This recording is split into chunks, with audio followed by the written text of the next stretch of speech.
Okay. Well, welcome everyone to Albany CERT's fifth Wednesday meeting. This is April 30th. Tonight we're talking about go bags, and so very excited to talk about this topic. The notes, the slides are available, and we also have a document with notes that accompany this talk. And I'll also be sending these notes out again on the Albany CERT mailing list. Your And your volume is a little out. Yeah. Okay, let me adjust my volume to Yeah. use a different headphone. I use the computers here. So is this better? Much better. Okay. So I'm using my laptop here, There you microphone. All right. So I'll be sending out the notes for this talk after the meeting, and after we're gonna upload this talk also to our YouTube channel. So Albany CERT has a YouTube channel, so we can share this information widely.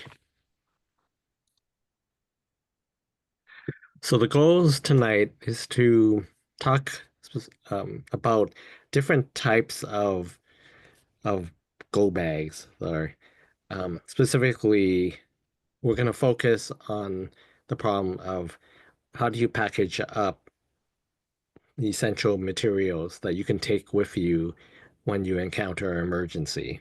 So that's the focus of our talk tonight. But there are related things that, for example, how do you prepare supplies for if you were having an emergency, but you're staying at home? We're not going to focus on that tonight.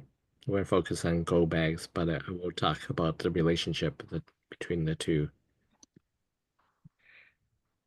And so one of the frameworks that we use, or have been using in Albany CERT to talk about emergency preparedness is the Listos Disaster Ready Guide. So I want to contextualize our conversation about go bags within their framework. So the Listos Disaster Readiness Guide talks about 5 major steps in terms of emergency preparedness, like get alerts for what to do. Number 2, plan to protect your people.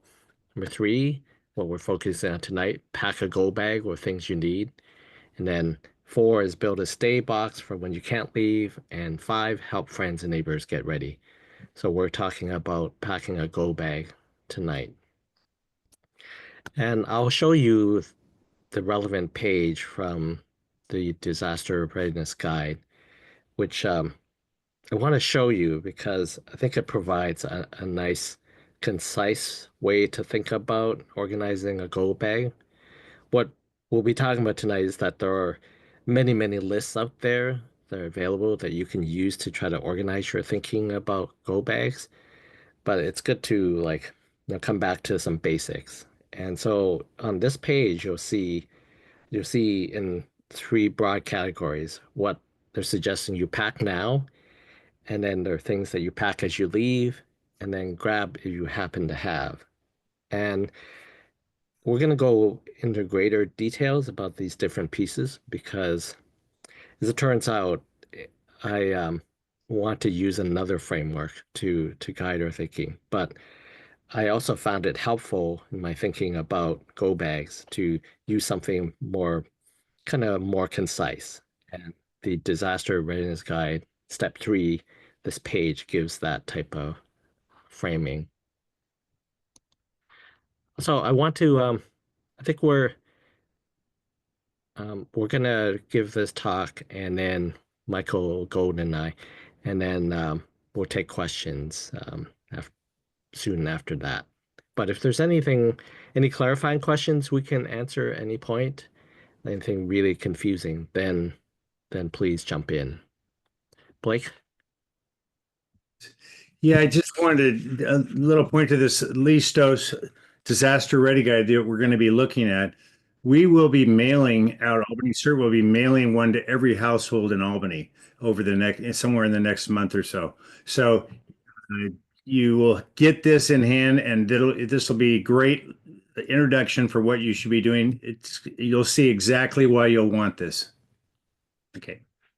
Okay, thanks, Blake. So before I leave this page, just to quickly, I'll just talk briefly about what else is on this page, but we'll go into a bit more detail when at a little later on in the talk.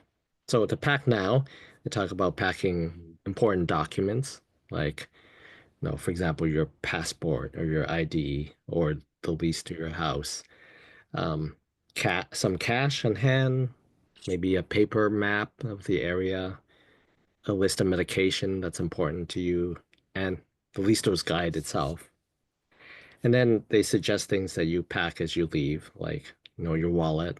For example, wallet or purse, that's something you're using every day. So you're not going to sock it away in your go bag, but you'll want to incorporate it in as you leave with your go bag. So we'll get into more of the specific sections as I get to them.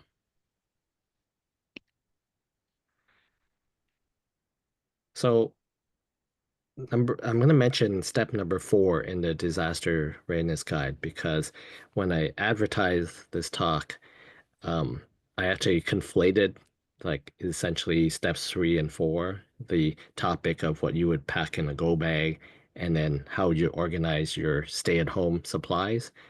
And as I was organizing this talk, came to realize how much that those are two really big topics in themselves, and that we could take up this task like number 4 at a future Fifth Wednesday. But tonight, we're going to focus on the go bag part itself. So if you came to hear more about how you organize your supplies for stay at home, then I'm sorry to disappoint, but come back in a future time when we focus on that topic. We're going to be focusing on the go bags per se. So this is I put this slide in just as reference material to distinguish the different types of how you might think about packing your stuff. So a go bag, we're talking about something that you can carry with you and when you go away, but as opposed to other places you might be putting emergency supplies. So for example, you might be organizing supplies under the bed or things to put in your car or things that you might have at work and then the larger caches for at home. This is just to say, like, just to put the into context, the go bag per se is something that you can carry with you as opposed to things that you would leave around these different places.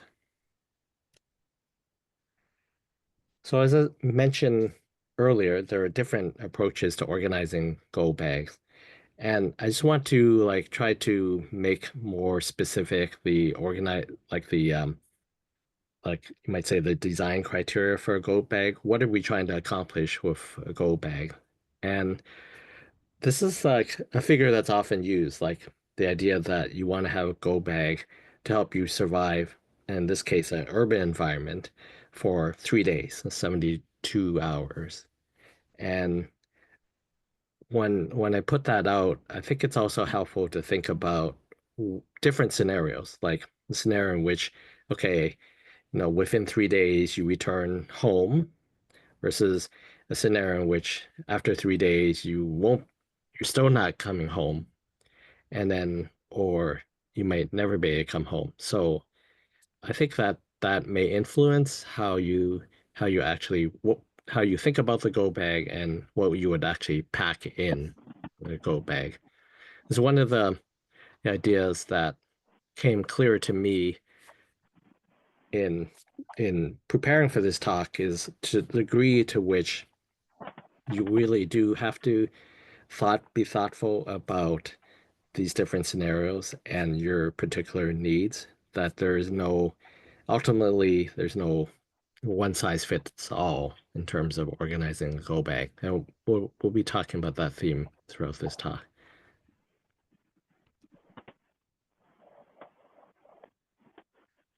So I'm gonna ask Michael to see whether he can walk us through this slide that there are many different approaches. Yeah, there are so many lists, and I looked at a number of them. American Red Cross felt authoritative to me, so I do tend to rely on them. But each one has some interesting things to say. And one of the ones that Raymond brought to my attention, Earthquake Country Alliance, is organized around the Disaster Ready Guide, and has not just the step 3 that we're working on tonight, but it has detailed information about this one. I also wanted to say I felt a little bit of a deficit of, what do you do with babies, toddlers, kids? And it turned out that CDC, Center for Disease Control, has pretty good guidance there. Questions about pets, I relied heavily on one of our CERT instructors, Susan Yeaman. And also American Humane Society has a great page on Go Kits for Pets. If you end up with a copy of this presentation, that blue text will link to it. And then Wirecutter, the New York Times webpage, they've been doing this for about 5 years, and they recently updated in January. So this is, Raymond's going to be showing us some of the latest and greatest. Does that about cover it, Raymond? Yeah, thank you, Michael. So, for example, I just wanted to quickly walk you through what's on the Red Cross Survival Kit. Not because I'm going to dive into this one deeply, but just to give you some sense of what some of these lists are. So the Red Cross actually breaks their list up into 3 big categories. One is what they consider the minimal survival kit, and they have like 15 items on this list. Then they talk about, well, okay, if you get the minimum kit in place, you should still be customizing it for your own purpose. Like they say, unique things each member of your family may need, such as specific medical supplies, like baby supplies, etc. And then they made sure to indicate that, of course, their generic list doesn't really account for the fact that can be in really different parts of the country. And so you should also think about your regional needs, regional specific needs. And then they gave us a list of possible supplies you might consider based on your regional needs. So I think I'd step back for a moment and indicate to you that no, I've been involved in Albany CERT for a long time. I myself am far away from being an expert on Go kits. So where I'm coming to this is that by doing a research for this talk, I'm been hoping to prod myself into becoming much more prepared. And I'm, I would admit that my Go kit is really in terrible shape. And so, but I've learned a lot in preparing this talk, and I'm hoping that I'm coming to this in my own way as a beginner. And one of the things that has been a struggle in preparing this talk is to how do you distill all these different sources of information, which you think must overlap in many ways, and they do overlap, that I wish I could distill it down and just give you straight out answers about, what should you have in the Go kit, exactly how you should go about doing this, and giving really specific product recommendations. But instead, tonight, I'm going to share your story about, what I've been looking at and and how I've come to conclude there are ways to think about like organizing your Go kit. And so one of the one of the places I think I've learned the most about organizing a Go kit is from the Berkeley Disaster Preparedness Neighborhood Network, BDPNN. People who are involved in disaster preparedness, like a sister organization in Berkeley. And I want to tell you briefly the story of how they organize Go kits, because I think it's relevant to our own thinking. So in 2021, the BDPNN assembled 1,750 Go kits that they gave away in conjunction with some other partner organizations to I think low income seniors and disabled folks, if I remember correctly. And they they went through, obviously when you're assembling that many kits, you want to figure out something that you're proud of to give away and that will serve the needs of many people. So here's a photo I took from the BDPN website of the process they went through, like these red backpacks that they got. And then on their website, they have a photo of the parts of their Go kit. And so you'll see the red backpack, you'll see the Listos guide, oops, and the different pieces, the red poncho and other supplies. But what I really learned from, like, after reading that list is actually watching the 40-minute talk that Dave Peaty, the president of BDPNN, gave when he walked through the pieces of the Go kit and their thought process. So I have a link to that talk. And so you'll see yet another list, like they have but the important part I want you to take away from is that they have a list of what's inside the Go kit.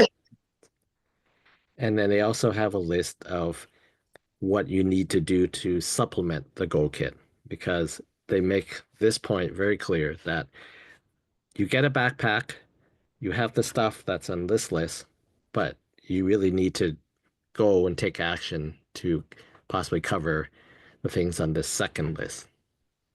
So again, that's, I think, a process which in our case, we're starting, I mean, we don't have a backpack to give you. Well, let's say starting from scratch or from wherever we're starting with our Go kits.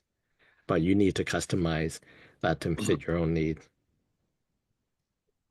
Raymond, And yes. can I just stick in there? There's kind of two categories of customization. One is they can't supply your ID, they can't supply your insurance forms, things that only you can.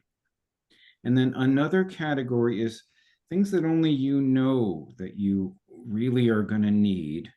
If we go to, I'm going to go straight to the CERT psychological disaster psychology point, which is there are going to be some things that that you 3 days can be a long time, and it can be very stressful. And so think about what you might need to deal with that stress. Personally, for me, I think a ebook reader is going to be critical. So things that everyone needs, things that only you can supply, and things that only you know that you might want extras. Thanks. Thank you, Michael. Blake? Yeah, I just want to add a comment about this disaster ready guide, and it's a very powerful piece once you go through it and see it and getting this type of equipment lists and things. However, that is completely useless or almost useless if you wait until the incident happens and it's time to get out the door and you haven't filled anything out. It asks you to put on information for yourself, like your insurance information, all these elements that you'd be pulling out of different documents and getting them in the book so that you can get out of there and have a resource when you go wherever you, whether to a friend or a shelter or whatever, or a hotel, you would be able to have all of that key data with you without spending any time to get yourself out of the house. So make sure when you get a chance, you've got to work through the workbook. It has to be filled out by you personally. That's an excellent point, Blake. And that's why this go bag thing is like step number 3 in the disaster readiness guide. There's always all this work, homework that one should do maybe beforehand. And I just included a link to a conversation about what BDPNN might be thinking their community in terms of like what they would do differently for go bags. Remember the go bags that they distributed were assembled in 2021, so we're now 4 years on. So I had the pleasure of posing that question on their discussion list, and I have a link to the conversation. And this page just outlines some of the ideas that came up, like in terms of how they, 4 years later, what do they think about their their Go packs? I won't dwell on it right here, but this is for your reference. And then while we're at it, I just want to point out that the Berkeley Disaster Preparedness Neighborhood Network has a lot of resources on their website and YouTube channel, a whole slew of past presentations. And I will commend to you specifically, I think one of the best talks I'd heard from Jennifer Lasso, who used to be in Berkeley as on staff, on the city staff, when she gave a talk in 2017 about the big, how do you deal with a disaster now that it's happened? And she paints a very vivid picture about the things that you'd be dealing with immediately after a big disaster. And so that's I recommend watching that video too. So one of the questions that you may immediately have is, why don't you just go and buy a go bag instead of like going and assembling it yourself? And there are definitely many kits, like pre-assembled kits that are available. And for example, the Red Cross has one that I had linked to. And I think the basic idea here is that, well, it's probably better than not having anything at all. Like, yeah, I mean, I'm pretty sure it is much better than not having anything at all. But Wirecutter actually studied, 4 or 5 of these go bags and came to the conclusion that they didn't think it was really worthwhile buying one of these pre-assembled kits. Part of the reason is that I think these kits often have the lowest, not the lowest, but lower quality items because of the price pressure that's on Go kits. And I can identify that because I actually have bought Go kits in the past. And you're looking at the price and say the Red Cross one is $150 and you think, oh well, that's a lot of money already. So, but I'm glad it's only $150. But if you actually start assembling a Go kit with items that you might actually enjoy using or value, that when you tally up the prices, it actually might be significantly more than $150. I don't know. I haven't done that calculation. So there's the price pressure that keeps the prices low, thus making the assemblers of pre-assembled code kits like pick lower quality items. And then, but I think more fundamentally is that these pre-assembled Go kits don't account for the fact that people should be really customizing it really fundamentally for themselves, and that the process of assembling a Go kit is really vital to making a useful Go kit. I'm not speaking from deep experience here, but that's my sense of why there's the recommendation to actually, do the work to pull stuff together yourself. I don't know if anyone has any comments at that point. Blake? Yeah, I just wanted to emphasize what Raymond was saying. Things like this Red Cross kit is a very nice kit, but it's a first aid kit mainly. It's not, whereas your go bag is going to be what you need to get to a hotel or another place or to a friend or with all your your valuable information to take care of your life in that aftermath. And so you would probably still need a Go kit if you had something like the Red Cross. I'm not saying it wouldn't be good to get, but a lot of us have emergency first aid supplies, and if you can get both, that's great. But the Go kit is more important that you get out with the vital information you need to keep your life sane. Thanks, Blake. Raymond, Yes. Can I show Yes, the exhibit? Yeah. My neighbor has, like, I think, the most beautiful and customized, personalized Go kit. The one of the partners in the did some embroidery, so each individual member of the family knows their bag from someone else's. The contents of the bag are personalized. There are inventory lists of what's personal in here, and a few wish list items that haven't been fulfilled yet. But I wanted to show that, you know, people really do this, and some people do a really astonishingly good job. Thank you. Yeah. Thank you, Michael.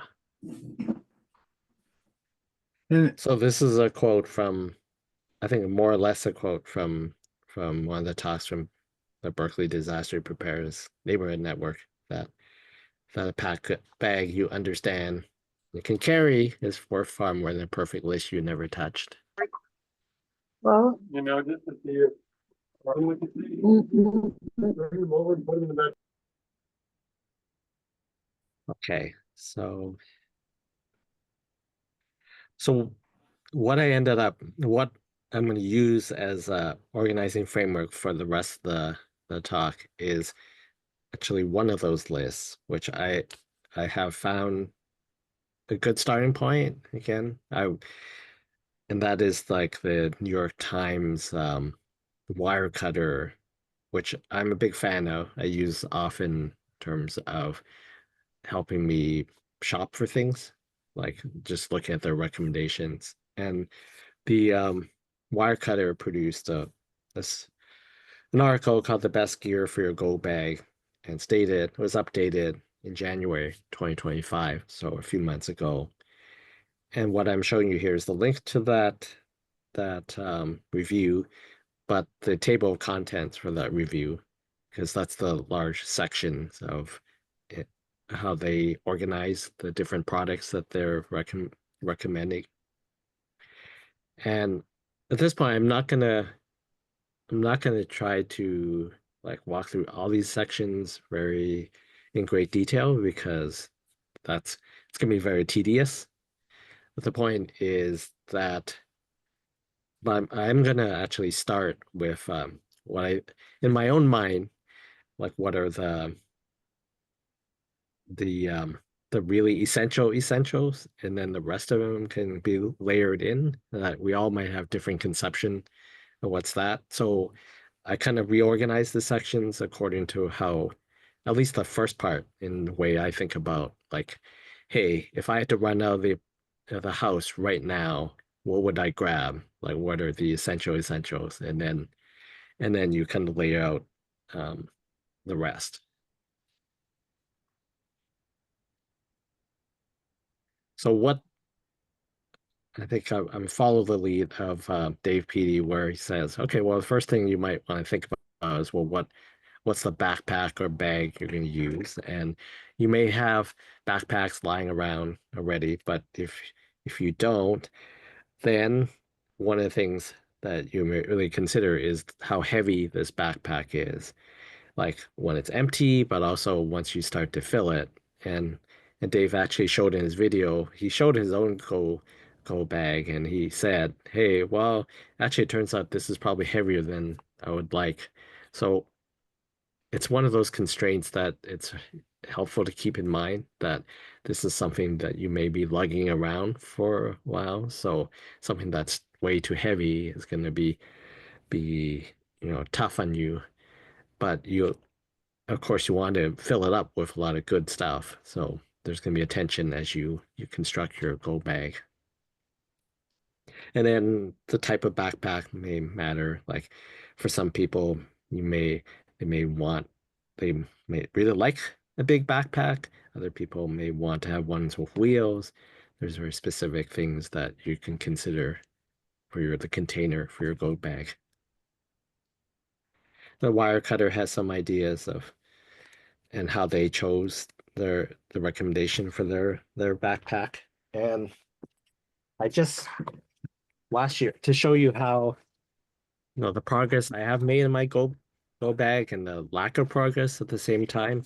I'll show you this is the recommended low end backpack that that Wirecutter recommended.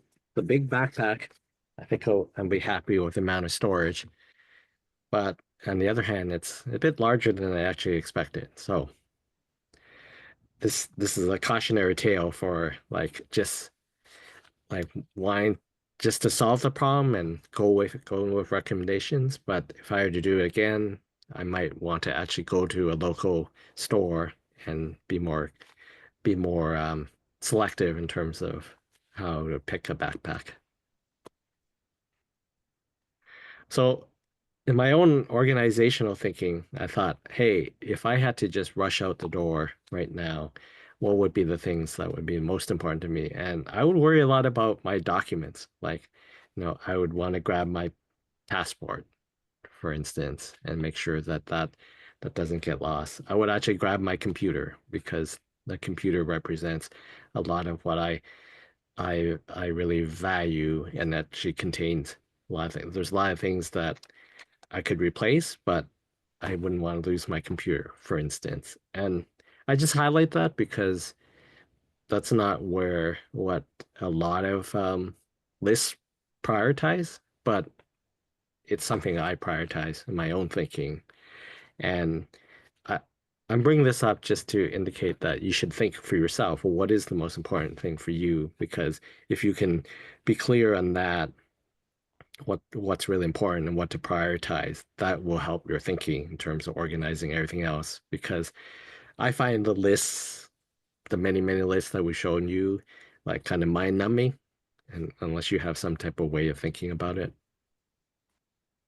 So I see Heather Nelson has her hand raised. Like Heather? Yeah, just on the documents, I don't want documents in my go bag. All of my documents, all my account numbers are with someone who's out of the area who can get to them quickly. I don't think I'm gonna need my passport in the next first 24 hours. So that's how I take care of all my important things. Someone outside of the area has a small notebook with everything in it, and they'll get it to me quickly. But I'm not having my bag, all those documents in one place in my house that someone can just walk off with. So that's just my idea. So I get customizing it for myself. Yeah, no, you bring up a good point about Blake. Yeah, just to comment on what Heather was saying. Yeah, a lot of people are not going to want to grab all those things, and that's the beauty of the Listos guide is you can put you don't want to put account numbers of things, but you can put down maybe things that you have where your insurance is and your numbers so that you can give to people. And it's in the book. You don't have to go get the documents in your thing. You'll find most of what you put in the book will replace the need to grab the actual physical documents. So I'll just bring up the fact about passports being that something where, like, I can imagine people have their passports in different places. Some people have it in a safe deposit box. Some people have it in a place where the scenario you're picturing is that, okay, I'm just rushing out of the house. I'll be back in 72 hours. But I'm also picturing a scenario in which, like for example, the would-be arsonist who was trying to set fire to Albany Hill a few years ago. Like, I definitely wanted to grab my passport because I live in Albany Hill and the place could have burnt down. And so it's just, I think we all have our various scenarios in which, like, I certainly don't want valuable documents in a go bag, someone break into my place and steal it on one, too. So there's all these factors that you have to juggle when you're thinking about things like documents.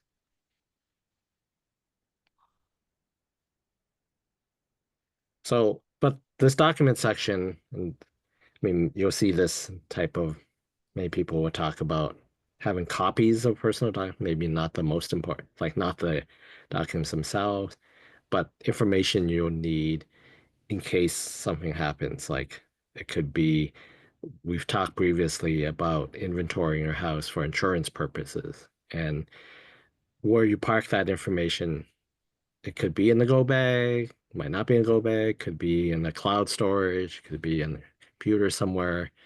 That's all. That's all like um, something that depending on how you manage your information. But the point here is just to think about that type of really key information that you may need and whether to park that in your go bag. I was thinking about, so in addition to documents, I was thinking a lot about medication and in terms of if you have to rush out of your house, and a lot of us probably have meds that we depend on, and you don't want to be without for say 72 hours or plus. So thinking thinking carefully about that is important. And I just distilled some pointers from uh, Jennifer Lazo's talk from 2018, where she actually does have a lot of ideas about like preparing for like making sure that you have the meds you need in an emergency. So I'm not going to go through them in detail here, but I just want to highlight them, and we could talk about this in greater detail. And then I thought, well, in addition to documents and immediate medical like meds, that there's the classic, okay, well, we want some water and we want some food. So what do you do about water? So this is a section where I'm just gonna point. We have a lot of these sections from Wirecutter. I'm not gonna walk through them in great detail, but just to show you that if you go get the slides, you'll see that you could click on that section. I jumped to that part of the review in Wirecutter, and you'll see, okay, water, and then you'll see that they make recommendations about specific products. In this case, they have recommendations for a metal water bottle, collapsible water bottle, water filters, and water purification tablets. And then if you actually go to that section, you'll see a discussion of those various products. Michael, you raise your hand. Yes, I just wanted to say that the Wirecutter, the one flaw that I really saw in it was they have too much faith in the water purification filters. So as far as I know, it's Albany CERT's position. It's that if you have doubts about the water, you need to use chlorine tablets or liquid bleach. The filters can be effective for like if the water's a little muddy or something like that. But I really haven't heard any of the instructors locally say that it's okay to drink any of the water around here if you haven't treated it with bleach and waited a half hour first. Thanks. Thank you. That's a really important point. And this is where, I mean, just talking about water is probably something that we could spend easily an hour on, like because how you think about go bag and these particular things are interrelated to how best to deal with water. And so I'll just say that for like the Berkeley Disaster Preparedness Network, when they made their kit, they chose to include something called like a can of this 50-year water, this blue can. There's there's an organization that makes cans of water that they claim have a 50-year shelf life.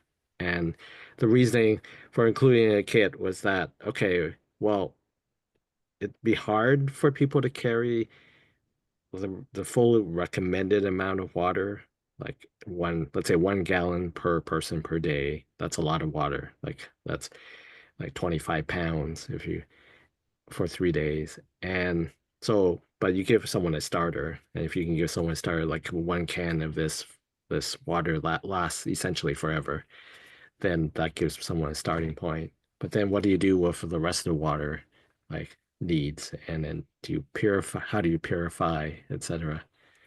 And so this slide's a little distillation of what the wire cutter says and some of the rationale, and Michael is right to argue that some of this might be not right or debatable. This morning I decided that I was thinking about this blue can water that I mentioned, and I was curious, like, well, to what degree can you substitute something like, I walked to Trader Joe's and took a picture of this, this can of water, this like sparkling plain water. It's not 50-year water. It has a sell-by date that's next year, but as you'll see later in the slides, we're recommending that people actually regularly examine what's in their go bag, let's say once a year, and then cycle things through. So that's a possible kind of alternative, but that's something to think about in terms of your water needs in the go bag. One thing that Dave PD did emphasize to me when I posed the question about updates to their thinking is that water and wildfires, that running water through the filters that you see in Wirecutter or putting the purification tablets, that's not going to deal with the toxins that are going to result from a wildfire. And so I'm not sure what you would do in that case, but I mean, you would try to drink from secure water sources. That's like goes beyond my expertise or what I want to talk about at the moment. But I just put this warning in as something to think about. Okay, so that's water. I think you get a sense of like how the rest of the slides would go, and I think I'm not going to belabor the point. There's similar discussions of like food and using energy bars. I made a hypothetical Trader Joe's shopping list based on like trying to buy stuff that will keep have some regular shelf life, but that you can fit into a go bag. Again, I wish I could give you a definitive list, but this shows you some of the thinking that might go on. Like, well, what food do you like? What would keep, and what could also keep you happy, like jolly you on, and while you're having this emergency, which you're resorting to this go bag. Those are things that you would think about in terms of stocking your go bag with food. So there's tips about how to pack, shelter. So I'm just gonna go quickly through these slides, like because I don't want to, unless Michael, you have some specific things you want me to highlight, because at this point it becomes very tedious to go through all the pieces, or people want to talk about specific parts. Oh, my desire was just to highlight here that a Red Cross speaker a few months ago, when asked the question, what's in her car, was a sleeping bag and tent. And it made me think that if she thinks that's important, then maybe I think it's important too. What I'm gonna do is just give just an overview. You can see the rest of the slides. Like there's the shelter, there's like definitely first aid and hygiene, keeping some type of first aid kits. I'll highlight the fact that it was interesting. I never thought about clotting packs, like things that might help like stanch bleeding more readily than maybe you might think to have in your regular kit. There's having gloves, safety goggles. You might want to have lighting.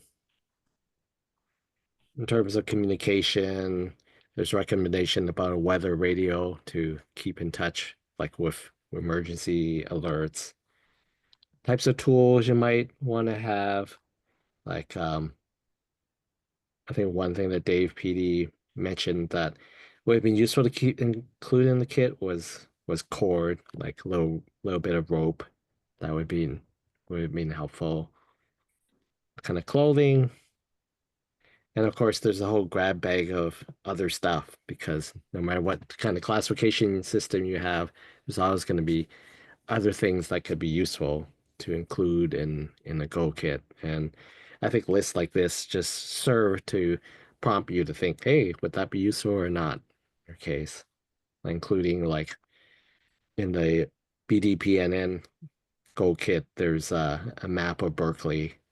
So how useful would it be to have offline paper maps that you can use use for if your cell phones run out of juice or you didn't actually create offline maps so that you can still use Google Maps even though there's no cellular service, things like that.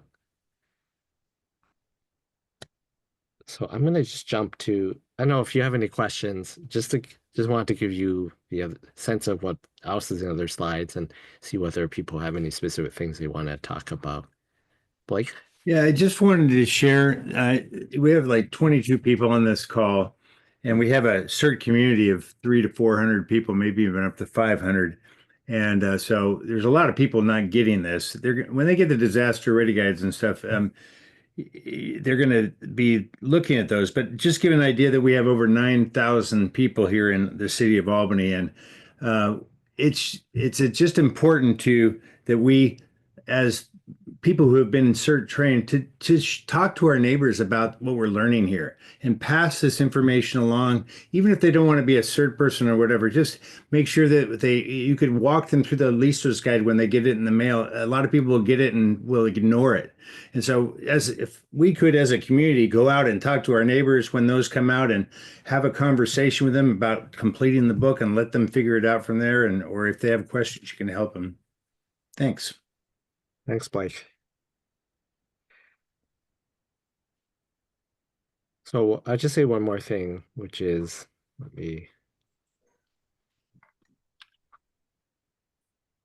this has to do with thinking carefully about, would you make your go bag where you would actually store your go bag, like thinking through scenarios of it that you want to make it handy, but where do you spend most of your time? Like Dave P talked about how he works at home, so his go bag is close to his desk, I think, and then where his wife works somewhere else, spends most of her time elsewhere. So her go bag is in the car because that's where she's likely to be. So things like that. And then the importance of refreshing your go bag. Like Dave had interesting suggestion that, for example, you might consider refreshing your go bag during the transition to daylight savings in the fall. When you have that extra hour, you're looking for something to do in that extra hour. That could be a time to go and look at your go bag, rotate the food, make sure the batteries are still working, etc. Raymond, on Yes. where the bags live, I thought Earthquake Country had an interesting suggestion. In case we lose power at night and it's going to be dark, they suggest keeping the items under the bed that you might need in that case and including those in your, and then grab that stuff and then throw it, use it as needed, but the shoes are there and the flashlight is there. And then add those items to wherever you're keeping the rest of the Go kit. Thanks. Thank you. Okay, so I think that's, again, I'm going to send out the slides. I hope they will be useful to a lot of people. That has a lot of more specific details that you might want to go through. I didn't think it was worth our time to go through exhaustively each section, but rather to open up time for questions and conversation. because we're here to learn from each other. So any comments or questions?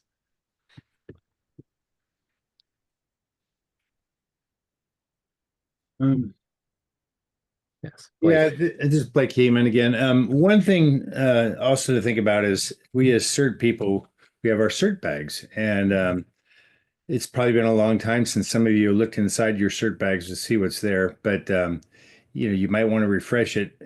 You want to be ready when we have to deploy. But if you're not deploying, you're getting your go kit because you're getting out of town because they told you to evacuate or you feel you need to evacuate. If you have the extra room and you want to grab your CERT bag, you can do it. It's going to be heavy and you won't use a lot of that, but there are some elements in there that would be helpful. So just as a thought there.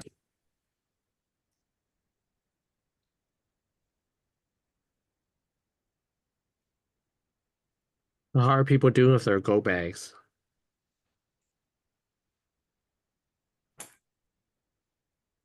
We're getting better with it, but we're building up a lot. I'm still way behind on getting it perfect, but we've built quite a few. Old, when you if you end up going out and buying a new suitcase for travel or something, your old suitcase might just be perfect for your go bag.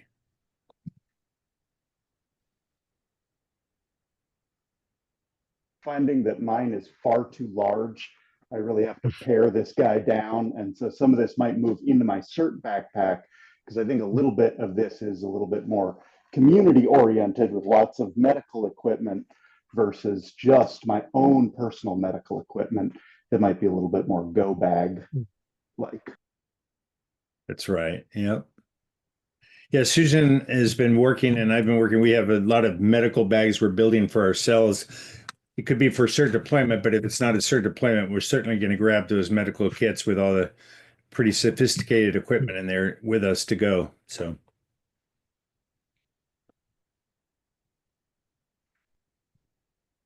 Heather. Yeah, well, I'm relatively new to my current address, but in my previous address, we had a waterproof Rubbermaid large container in the yard. Because I'm just assuming my house is gonna fall in. And I can put everything I want by the front door, the garage, and I'll just be scrambling it even to get out of this place. So, I mean, we really focus our stuff to be just out in the yard in a container. And hopefully the house won't lean over that way as it falls over. So, because I'm not assuming I'm not be able to get to stuff in the house. Heather, not to be too paranoid, but did you do anything to secure that material? No, no, and I used to live in East Oakland. It was in my garage. I never had problems with it. I've got a gated yard here, and Maybe it's not the kind of stuff somebody really wants to steal. but I think when people find stuff like that, they want to get to it, they will get to it. But fortunately, I've never had that problem here. Hadn't thought of it. It's an Even where I used to interesting. live, it was never, fortunately never a problem. I can see some locations, yeah, I mean, it's kind of discreet. It's next, like our water, like we do have like the water containers, and I mean, if you want to just lug away a 5-gallon water container, I guess you need the water, but they're sitting in my yard. I will say that rats have gotten into my go bag that was out in the garage before when I had food in it. And so, yeah, just definitely, thanks. So I'm curious what kind of food do people put in their go bags?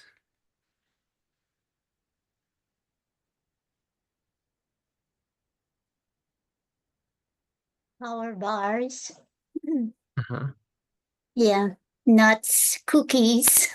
Cookies, yeah. Yeah, but you have to check though each time because like after about a year or so, these things expire, Yeah, right? Even like your first aid supplies, they do expire. Antiseptic, alcohol, medicines. So I go through it at least a couple of times a year. Right. Yeah. And I have to replace the cookies. Yeah. yeah. Freeze-dried camping food too can be good. I've had that with my kids.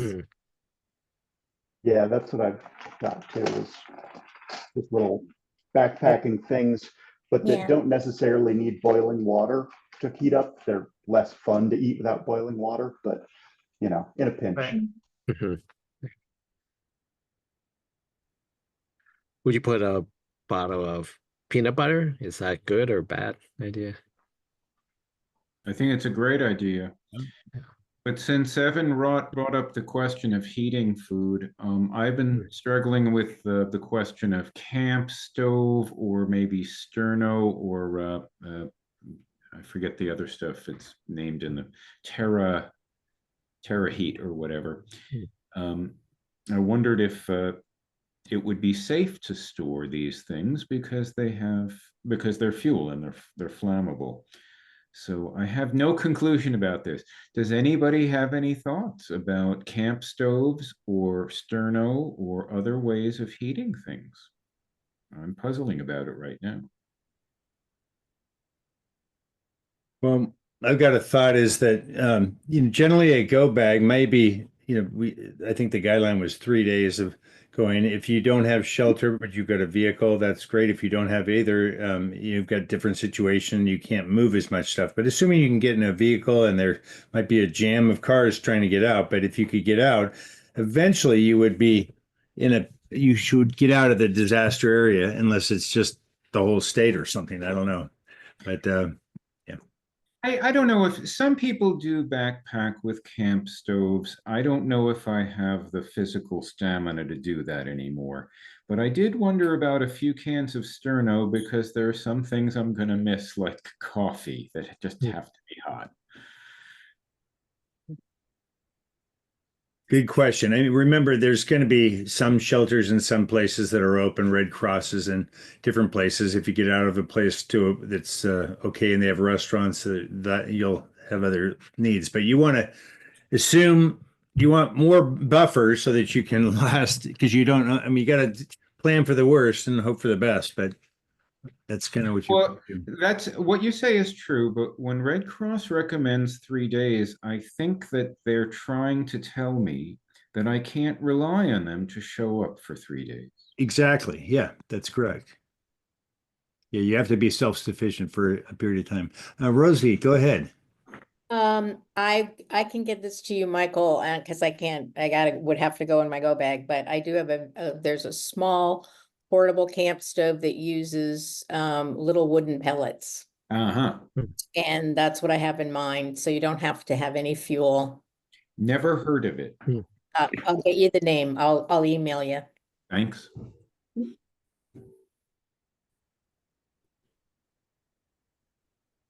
Other conversations are good, but I have a something to add, a different topic. Yeah. You were done with this.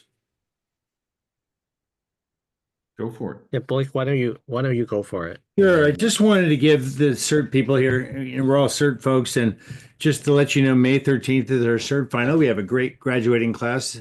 Evan is in that class going through that. We've got Nona here who's volunteering to do some moulage and some people there who can help. If anybody is a good makeup artist and would like that, maybe Nona would welcome having someone else there. But we also need actors. I'll be sending out information on that to the CERT community, looking for actors to be in the CERT final. It's a lot of fun. So that's coming up in 2 weeks on May 13th.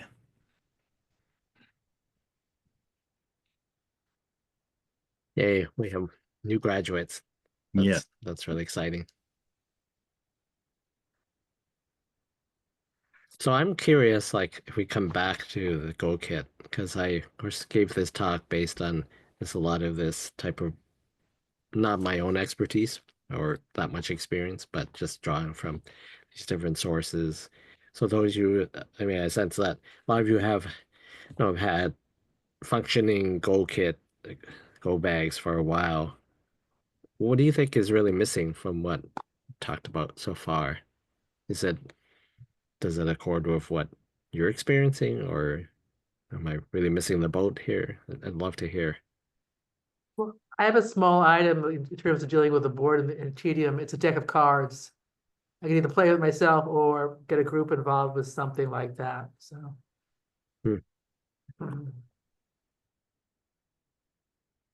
At the risk of outing myself, I have a bottle of bourbon in mine. Oh, A little bottle of bourbon, just take the edge off if need be. yeah.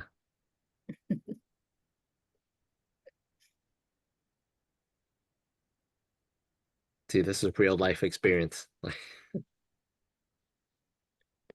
I mean, it was very interesting when I was on you've heard this, some of you have heard this, but when I was over in San Francisco working during the big earthquake and the bridge was dropped and was closed off at 5 o'clock. It was the World Series and it stopped at 5:05 or something, and it was dark at 5:30, pitch black with nothing in there. And so I actually had a camping lantern in my trunk, and I was actually guiding people around and getting them to the docks where we had boats to get them evacuated. And it was just handy that it happened to be in my trunk. I didn't plan on it, but things like that can happen. Like, I was on the 6th floor of a senior high rise with a client who did not speak a word of English. And we had 120 frail seniors for 3 days wearing the same clothes I was wearing when I went to work that day. Exactly. Project Open Hand came and fed us. Yeah. But yeah, it was bad.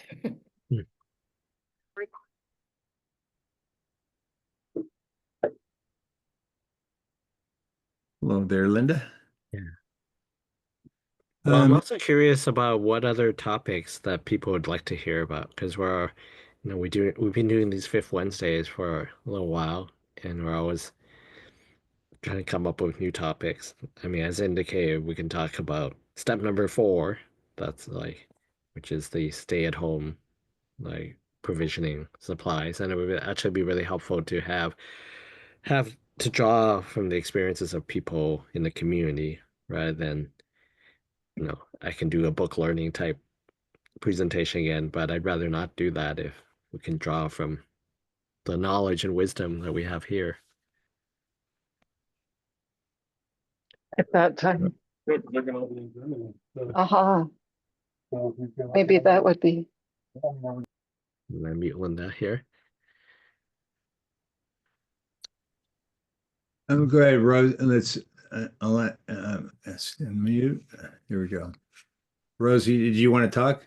I just think at some point, when we do the CERT training, it's very hands-on and, there isn't a lot of time for people to talk about how they feel about, that sense of responsibility or, dealing with people who are in severe crisis and sort of the vicarious trauma of that might be an interesting conversation, not for a whole meeting necessarily, but just how centering things that you can do for yourself when you're going into a situation where you're going to be around other people. Because I agree with you, Blake, that as CERT people, if there's a crisis, we're going to be dealing with our own stuff and our own go bags, but people like in the neighborhood who know we're CERT and we're sort of self-identified as CERT, there's just going to be another whole layer to all of this. So Right.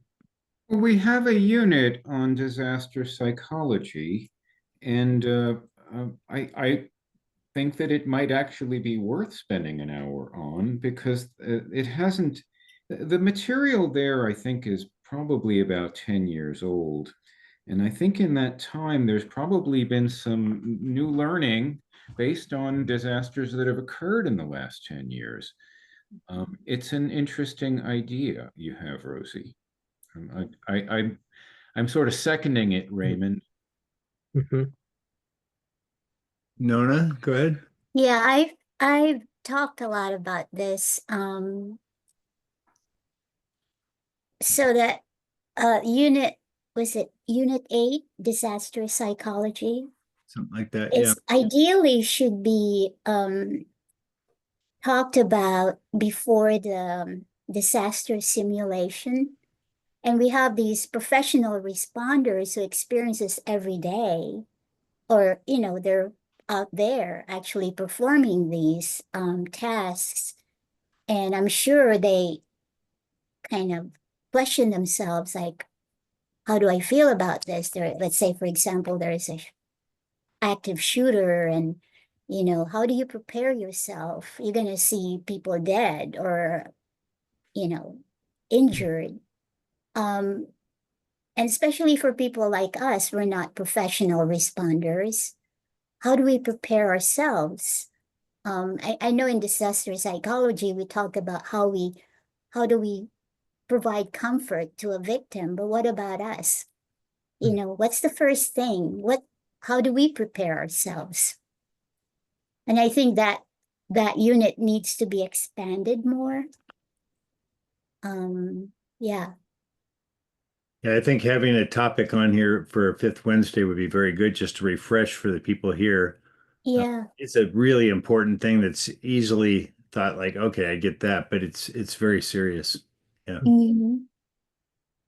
very important. Yeah. Yeah, I think that I'm hearing that a lot of interest in that topic. It's a really important one. I'm thinking, I'm going to throw could one we out even that's do it? not, I'd like to Oh. throw another one out if I can. Uh-huh. Sorry, I Sure.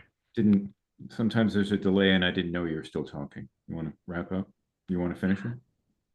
Oh, I was just going to say that the next Fifth Wednesday meeting is July 30th, and then we have one more this year, October 29th. There is a Fifth Wednesday, December 31st, but we're going to cancel that. Yeah. So just in terms of possibly like figuring out, hey, do we want to do a focus on CERT psychology, like in July, for instance, or in October, and who might be interested in leading that, or who we might try to recruit to lead that. I know. Michael, you have the other Go time. ahead, Michael. Oh, well, as far as Raymond's question goes, I can do research support and look at what the findings have been lately. I'm sure there have been disasters since that material was written that there's going to be comments on that topic. I had it sort of diametrically opposite, where disaster psychology is sort of an internal process. One of the things I think about pretty much every day is collecting solar energy and storing it and using it wisely, and making that portable. And I'm wondering if there might be interest in DIY solar as a topic, storing, collecting, and using solar energy. We've done a number of experiments by basically running the booth off of solar when we do Solano Stroll and stuff like that. Even if I don't have sunlight, I have a battery that's been charged by solar, so I can hold my head up high. If that's a topic that's of interest, it's another one I would suggest. It may be better for a Memorial Park sort of get together, but it might work for Fifth Wednesday too. I think that's a good idea. Peggy, you have something? Yeah, I was going to suggest we do a psychology sort of thing that we bring in a speaker. It's a subject that I think whoever's presenting really needs to have some real background. Not to say that any of you aren't excellent in this field and know far more than I do, but I just think for that topic it should be a professional. Yeah. I would think maybe through the fire department or the police department, they could perhaps steer you to someone. Yeah. Red Cross has something called critical stress incident management, I believe, and they do courses on it for therapists, and so they would be probably a good. Yeah, sounds good.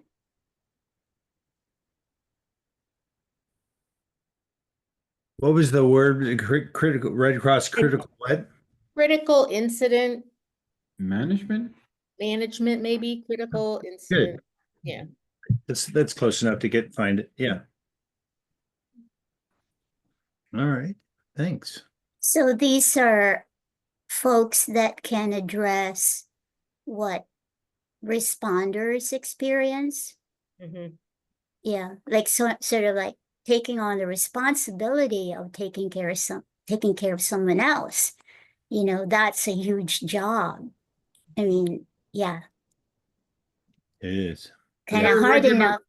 Oh, Yeah, sorry, hard keep enough to going. take care of yourself, let alone having to take care of someone else. You know, it's kind of, yeah, will I do a good job? Do I have the confidence to do this? I think the responders have the skill to advise caregivers. I think so. And they might, in other words, they might well have direct advice for us. Mhm.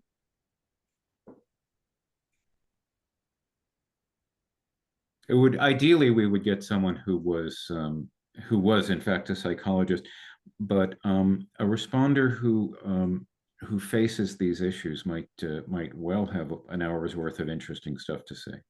Mhm. Yeah. Yeah, I think that's a very promising topic. I was wondering if anyone interested in working with us to try to line up a speaker.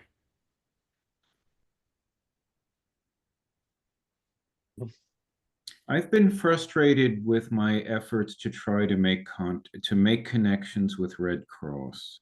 Hmm. There isn't a great mechanism for it. I would follow up on that if I had some phone number or name. Hmm. I mean, I have names of volunteers, but they're not really responsible for this kind of thing. I mean, I'm certainly could ask Susan, who delivers a lot of that disaster psychology for the last 4 years, probably 8 times she's presented it. But again, and she's worked in medical and emergency medical. So, but there are other people we can get. We should get the professionals in there too and get what we can. But we could certainly have a good conversation that way too. But I like the idea of reaching out to see what we can find through the Red Cross, and professional Albany Fire has good information as well. So we'll keep reaching out on that. It's a great topic. I think it's a valuable session. If Albany Fire could whisper a word in Red Cross's ear, I'm sure they would be responsive to it. Do they do it for free or would they charge us? Hey, Matt, Sully came talk to us for free. She didn't charge us nothing. Okay. Does the fire department, police department, and fire department probably have an employee assistance program, no? An EAP? Yeah. There might be somebody there who would be interested too. Okay. Imaginable. I wanted to make one more suggestion. I don't think we're quite ready for this one, but basically it's about scenarios. Very often we're focused on sort of an abstract earthquake that we don't really know when or what it'll do. Some people do find it valuable to go through imaginary scenarios of what could happen. And of course, Unit 2 in our current CERT, it's like an hour's worth of scenario. It's really worth repeating for anybody. I recommend it. We could adapt. I don't know that we would adapt that sort of thing to this format, but we would talk about the issues that come up when you're suddenly faced. You've got problem number one, and suddenly you're dealing with, and then right in the middle of that, problem number two gets thrown at you. So I have some experience in business doing scenario planning, and maybe that I'm just looking at.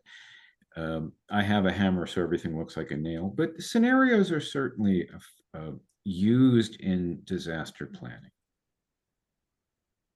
Yeah, and there's nothing to say we couldn't, if we were to bring some of this in, some of the videos that we share in the CERT to prepare a discussion, we could have those or find others that we could use as a setting a scene with a video that's professionally done and then have a conversation about it. We could do that.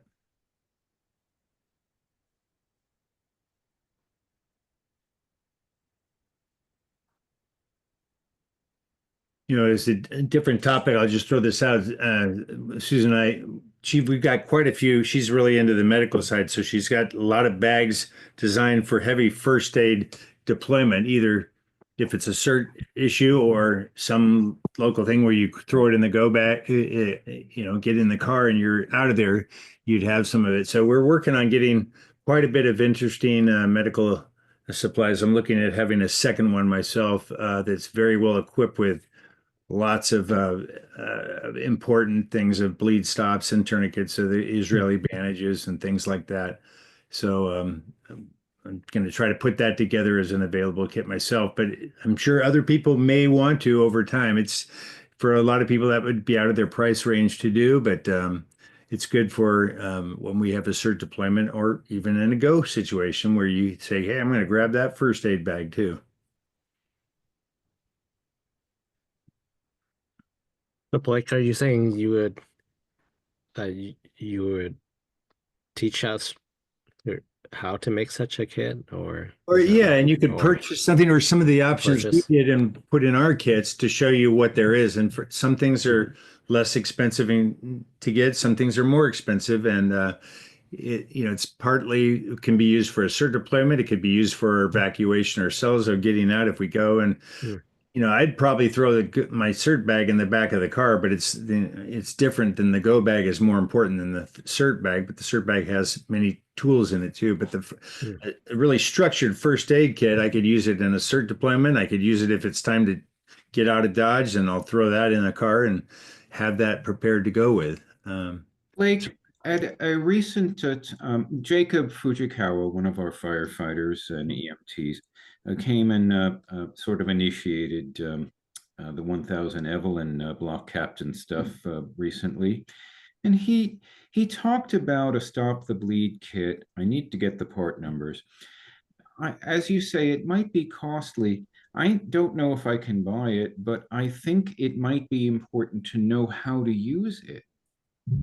Yeah, there was a demo, a Stop the Bleed demo. Even if we can't all afford these kits, it might be important for us, for any one of us to, and there it is lying around. Does anyone know how to use it? Well, I think that's a great idea, because also one of the things we want to do is, and Albany Fire is willing to do this for us, is can improve what we can have in our storage caches in an emergency. So we've got 3 containers. We're in the process of trying to relocate them to make them easier for during an event. Any of us can just drive up on the street and get the things we might need. We're going to be putting more supplies in, like the bleed stop and Israeli bandages and other things that CERT people can get to, and then learn how to use them, because a lot of us haven't been trained on how to use that stuff because we didn't have them in our earlier classes. So these are nice refreshers that will be good to have a physical, let's go to the park and practice this stuff together. We'll be looking forward to some of those in the future.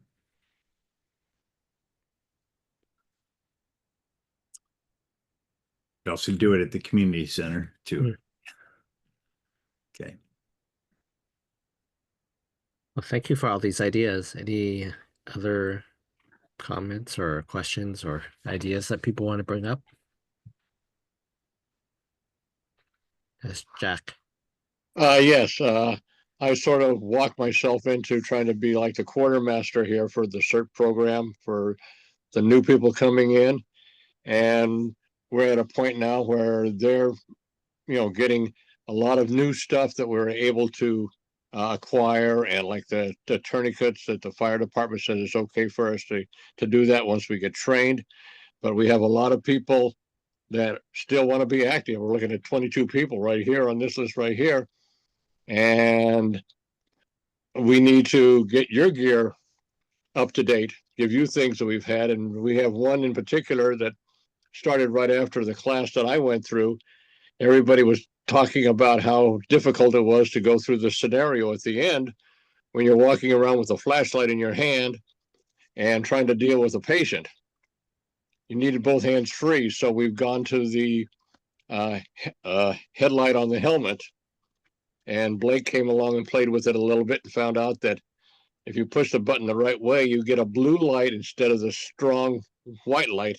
And so if you're dealing with that patient, you're not having a bright light right in their face. You're able to see them and to take care of them without them being disturbed. And when you had another individual in the last class, so a better way to hook it onto the helmet than what we had originally done. But what I'm trying to get around to is those of you who've been through the class before, we need to get you guys, your kit up to date. And we, together with Susan and Blake and myself, we've come up with an inventory sheet for you guys to check and see what you have in your backpack. And at the very bottom of it, all the stuff that we know that is either been given out by through CERT or added by us in Albany CERT. There's a place on the bottom to put in things that you have in your backpack that I don't have in mine or whatever. But if we see enough people that have a particular item in there, we would like to add that to everybody's, because obviously if a bunch of people have it, there's a good reason for them. So everybody should have it. So one of the things I'm liking, I'm going to make sure that over the course of the next week, a way to get that inventory sheet to you guys so you can check and see what you have in your backpack and get a copy of it back to me so I can set it up for setting a time where we can give you guys the stuff to add to your backpack, so where you would be looking at it the same exact way that the 12 people that we have in the current class. I'd like to add to that just a little bit. That's very interesting, and I want to commend JR for doing the work he's doing with this. One of the suggestions he said that as I've checked with like the military, I was watching shows of different things of what they do, and when they're in an emergency, they go to they need something out of a pack from someone, and someone doesn't have it, but they can go to the other person's pack, and every pack is packed exactly the same. Very quickly, they know exactly where to go to get the bleed stop or the bandage or the shovel or whatever. And so we're not like that. Everybody has their stuff thrown in there and maybe haven't even played with it.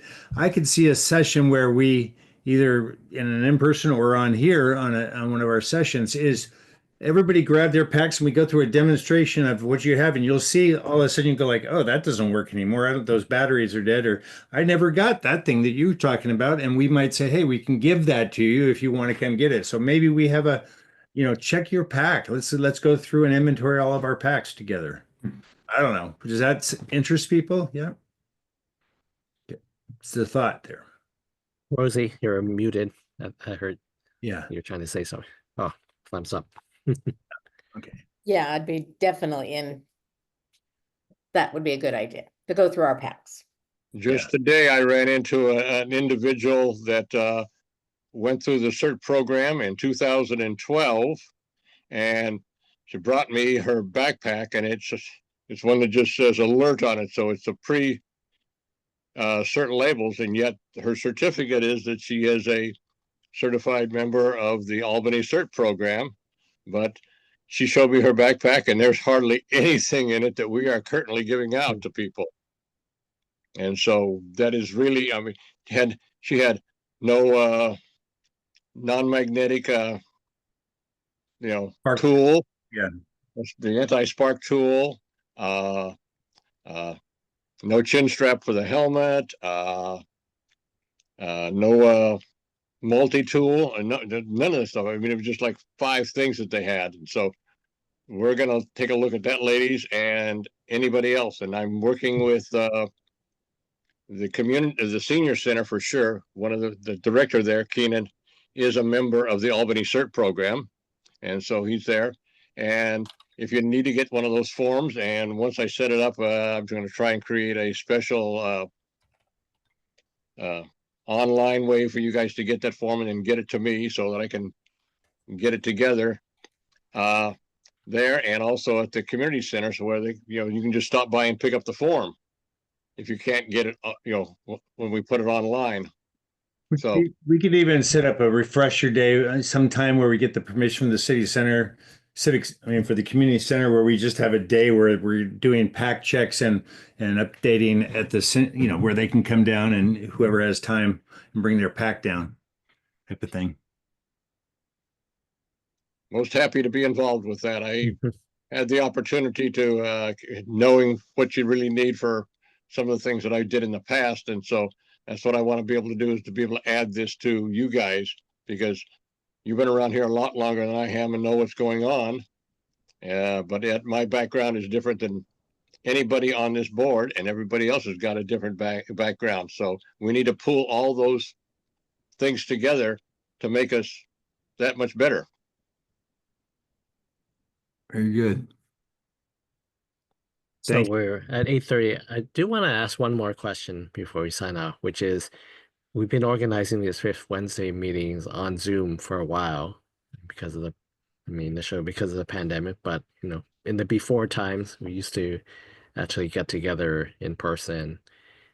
It's very convenient to do this on Zoom, but I wonder if there's much interest in trying to do some more in-person things and to make that effort to make that happen. Yes.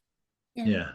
I'm a big believer of that for two reasons. One, you get to exchange ideas. You get to know who everybody is. I mean, I know most of the people on my block. I've only lived here for 2 years, but I know I can't walk a half a block without saying hello to 7 or 8 people that I just knew in the last 2 years, and we have a conversation. I mean, it takes me forever to get down to the post office because I have to stop and talk to all the new friends that I have, because I lived in the country and didn't see anybody unless I drove to town, literally. And the other thing is that this would be another place for us to be able to give out stuff where you didn't have to make a special appointment to be somewhere. You got to be there at the meeting. You do that, step out and get your gear, and it works very well. And both the community center and the senior center have been saying, hey, when you want to do it, they'll be more than happy to set things up for us and make sure that we can do it, and as well as run things off of the Wi-Fi system that they have there. So please make my life fun. I'm having a ball going in there and reorganizing the things you guys have in the cache there at the community center. Yeah. Well, I think there's a lot of things here, a lot of interest in things, and I think we who meet to organize are interested. But we really appreciate people also who have a specific passion for like making our meeting happen in real space, or finding like lining up speakers or organizing topics to help us. I mean, we're definitely want to work with people to make these things happen, and just we as an organizing group just have limited amount of energy, but we'd welcome your help. Very good. Nona wants to say something. Yeah, it seems like, are we having space issues? Because I've been trying to schedule a refresher, but it seems like the community center right now, because of budgetary issues, is not available. We can't even use the emergency operating center. We can't use it on weekends because, we don't pay rent. They need to make enough money to keep it open. So I feel like the city of Albany should probably allocate something to support Albany CERT, because we're doing this as a volunteer organization and we're critical, and as we grow, we just need to have access to a facility where we can have this kind of meeting. And, as what Jack was saying, that we need an opportunity to kind of check on our supplies and things like that. So it just seems like getting together in person is a real challenge these days. Yeah, so I'm wondering how do we move from here? Do we need just more recognition from the council, from the city manager's office? I mean, what's the real deal here? I've got a thought for that, but Heather's had her hand raised. Well, no, I probably missed something. I was trained in CERT last fall, and I was kind of in and out of the class. I was traveling. But besides these Fifth Wednesdays, I don't even know when CERT meets or anything. So I kind of see this on the newsletter, and I'm like, okay, I can jump onto this meeting. But so here I am. But I don't get emails about CERT, or I think I got one thing from Susan, and I couldn't make it. But anyway, just how do you find out what's going on with CERT? Yeah, so what I do, I've got the list of all the CERT people that are here, and I've gone through and culled out the people who have moved out of the area or said they're no longer able to serve in the CERT.